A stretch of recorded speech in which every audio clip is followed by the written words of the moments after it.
อิสราเอลบานเวประหารกาซาอย่างโคคือโดยบานบรรดาเอาเมนูสลับเชียง250เนี่ยយោងតាមការចេញផ្សាយដោយ Reuters នាថ្ងៃទី17ឧសភានេះបានឲ្យដឹងថាការវាយប្រហាររបស់អ៊ីស្រាអែលលើតំបន់កាហ្សាបានសម្លាប់មនុស្សជាង250នាក់ចាប់តាំងពីព្រឹកថ្ងៃប្រហ័សមកម្លេះដែលជាដំណាក់កាលនៃការទម្លាក់គ្រាប់បែកដ៏សាហាវបំផុតមួយ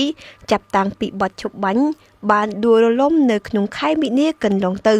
ជាមួយនឹងការវាយលុកថ្មីដែលគេរំពឹងទុកថានឹងធ្វើឡើងក្នុងពេលឆាប់ៗនេះ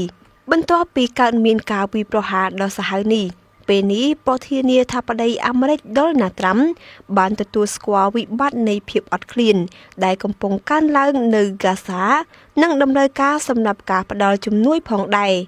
ដោយក្នុងនោះប្រធានាធិបតីអាមេរិករូបនេះបាននិយាយថាយើងទៅតែជួយប៉ាឡេស្ទីនផងដែរអ្នកដឹងទេថាមនុស្សជាច្រើនកំពុងអត់ឃ្លាននៅហ្គាហ្សាដូច្នេះយើងត្រូវមើលភាគីទាំងពីរហើយនៅពេលសួរថាតើគាត់គ្រប់គ្រងផែនការសង្គ្រាមរបស់អ៊ីស្រាអែលឬអត់នោះត្រាំបាននិយាយថាគាត់រំពឹងថានឹងមានរឿងល្អក្នុងរយៈពេល1ខែក្រោយយោងតាមអ្នកនាំពាក្យក្រសួងសុខាភិបាលហ្គាហ្សា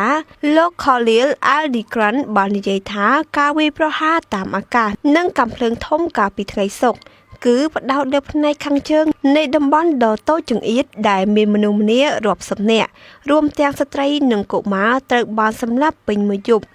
បន្ថែមពីនោះអ៊ីស្រាអែលបានបង្កើនការទម្លាក់គ្រាប់បែករបស់ខ្លួននិងបានបង្កើតកម្លាំងរត់ពាដែកនៅតាមបណ្ដោយព្រំដែន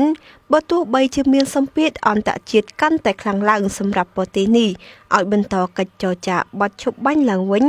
និងបញ្ចប់ការបាត់ផ្លូវរបស់ខ្លួនលើតំបន់កាហ្សាដែលកំពុងមានការព្រមានអំពីគ្រោះទុរភិក្សកំពុងកើតឡើងយ៉ាងណាក៏ដោយនៅមុនពាក់កណ្ដាលអាទិត្យថ្ងៃសុក្រយោធាអ៊ីស្រាអែលបាននិយាយថាក្នុងអំឡុងពេលថ្ងៃចុងក្រោយកងកម្លាំងបានចាប់ផ្ដើមការបើកវាយប្រហារយ៉ាងទូលំទូលាយនិងផ្ទេរកងកម្លាំងដើម្បីដណ្ដើមកាន់កាប់តំបន់នៅក្នុង Gaza Strip ផងដែរដោយបានបន្ថែមថាគោលបំណងនៃការវាយប្រហារនេះដើម្បីសម្រេចបាននូវគោលបំណងនៃសង្គ្រាមទាំងអស់រួមទាំងការរំដោះទាហានដែលត្រូវបានចាប់ពង្រត់និងការកម្ចាត់ក្រុមហាម៉ាស់ដោយការពីថ្ងៃទី5ឧសភាកន្លងទៅនាយករដ្ឋមន្ត្រី Benjamin Netanyahu ធ្លាប់បាននិយាយថាអ៊ីស្រាអែលកំពុងរៀបចំផែនការពង្រីកការវាយលុកដ៏ខ្លាំងក្លាប្រឆាំងនឹងក្រុមហាម៉ាស់ខណៈដែលរដ្ឋមន្ត្រីសន្តិសុខរបស់លោកបានអនុម័តផែនការដែលអាចពាក់ព័ន្ធ